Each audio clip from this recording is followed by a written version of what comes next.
ජනප්‍රිය නිළි සුභාෂිනී බාලසුබ්‍රමණියම් සියදිවි නසා ගැනීමට පෙර චැම්පියන් ස්ටාර් ඇවිත් බේෂලට කියපු කතාව. ලාංකේය සිනමාව තුළ මෙන්ම ඉන්දීය සිනමාව තුළ නොමැකෙන මතක එක් කර නිවී ගිය සුභාෂිනී බාලසුබ්‍රමණියම් ගැන මේ දිනවල සංවේදී පුවත් හෙළි වෙමින් තිබෙනවා. මේ අතර සුභාෂිනී බාලසුබ්‍රමණියම් නොහොත් සාස්වී බාලා සමග ලංකාව තුළ කලා නිර්මාණවලට දායක වූ බොහෝ රංගන ශිල්පීන් ඇය ගැන සංවේදී සටහන් එක් කරමින් ශෝකය පළ කරනවා.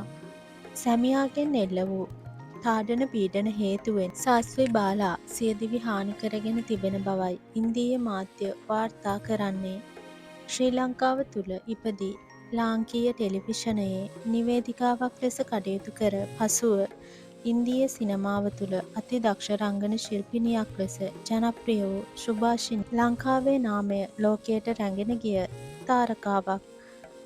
සුභාෂිනී බාලසුබ්‍රමණියම් ලංකාවට පැමිණි අවස්ථාවක අපේ රටේ ජනප්‍රිය රියැලිටි වැඩසටහනක් වන දෙරණ චැම්පියන් ස්ටාර් වැඩසටහනට සහභාගී වී ඉතා විනෝදයෙන් ප්‍රේක්ෂක ආදරය දිනාගෙන තිබුණා.